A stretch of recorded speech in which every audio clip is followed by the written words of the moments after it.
Hi, my name is Monyette Green, and I am a criminal defense attorney. I've been for about the past 10 years. I was asked about an aggravated DUI. An aggravated DUI is a felony offense. Anyone who gets 3 DUIs within a 7-year period is looking at being charged or prosecuted for an aggravated DUI. Anyone who's driving with alcohol in his or her system that has a child 15 years or younger in the vehicle is looking at an aggravated DUI. And if you're driving on a suspended license and you have alcohol in your system and you're stopped, you can also be charged with an aggravated DUI. So there's 3 circumstances where you could be looking at least a minimum of 4 months at the Arizona Department of Corrections. Those are the consequences and the penalties for those kinds of cases. The question is, you know, when someone appears on the surface to have all of the elements of a drunk driver. They've been drinking, they've been in an accident, let's say as an example. You know, the question is, those individuals, are they guilty? Well, in our system, everybody's protected by the Constitution. And because of those constitutional protections, we have a system that I think is probably the most wonderful system in the world, and that does give individuals an opportunity to be proven either innocent or guilty.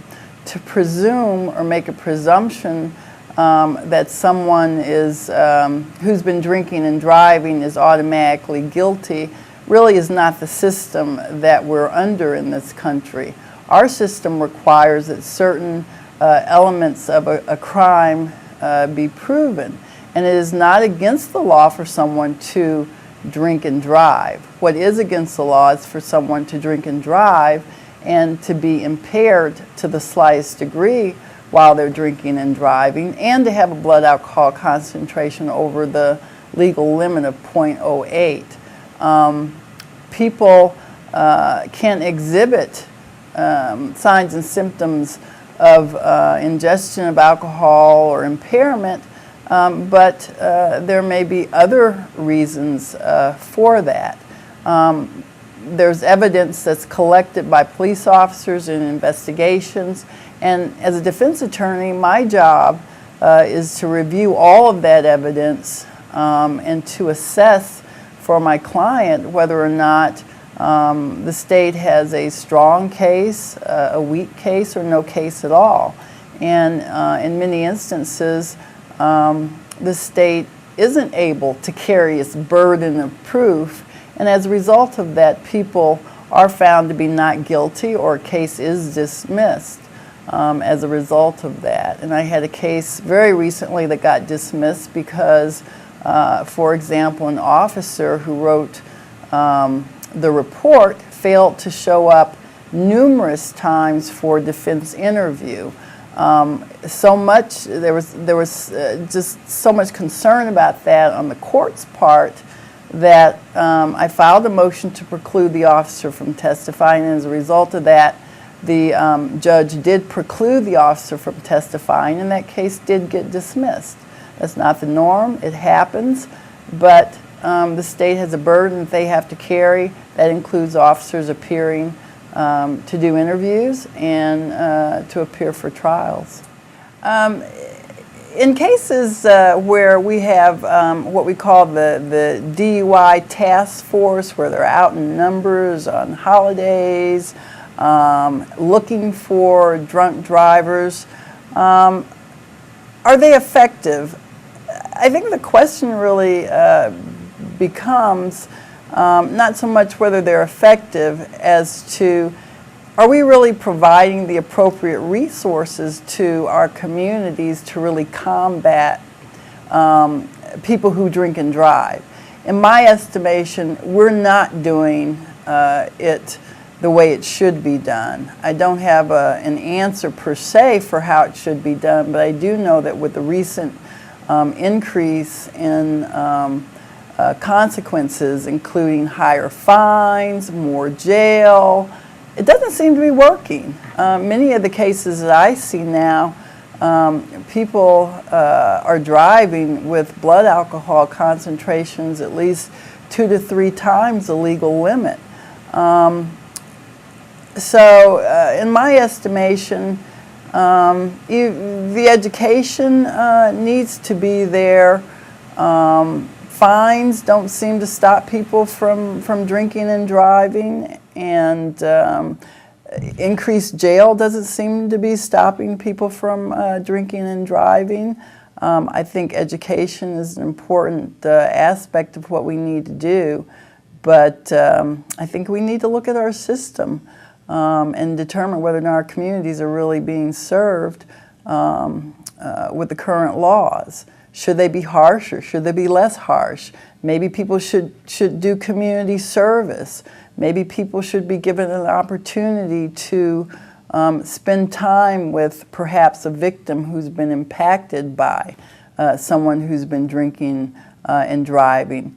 There are many possibilities, but I don't think what we're doing now seems to be as effective as one would think. You would think that if the harshness of the law increases, that people would stop doing crimes, but the recidivism, repeat offenders, etc., it doesn't seem to be working.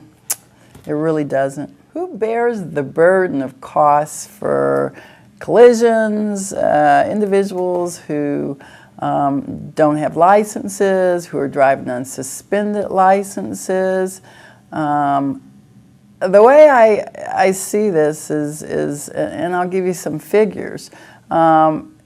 The city of Phoenix alone sees about 300,000 or more, probably more at this point, per year, individuals who have primarily misdemeanor, only misdemeanor offenses, including suspended licenses, no licenses, there are traffic violations, there's collisions, and who's paying for it? Quite frankly, the taxpayer is. We have a huge court administration. We have judges, we have court clerks, we have bailiffs, we have the financial services area that collects fines for these offenses, and quite frankly, our police officers are also spending an inordinate amount of time writing tickets for these kinds of violations. So it's not really just insurance companies that bear the burden of these traffic collisions and traffic offenses. It's really the taxpayers' dollars that are going to pay for these services to, in effect, make our community safer. And I speak because I was a prosecutor over in the city of Phoenix for 3 years. I can tell you that that courthouse is just humming with people coming in to fix these kinds of problems, to address these kinds of problems. And it's not uncommon for some individuals to have thousands of dollars in fines for suspended license charges. So we're all paying for the service of trying to get people to do the right thing. And I represent people who have suspended licenses, who don't have licenses, and it's a situation that many people find themselves in, and it's a catch-22 really for some of these people. They need to go to work, so it's economics, but they can't get the license. So we're all paying a price for some of these violations and offenses, and I think the Motor Vehicle Division could do a better job. I think officers and the courts and the Motor Vehicle Division together and the community could really work together to maybe work out some ways to correct this problem. It's a big problem.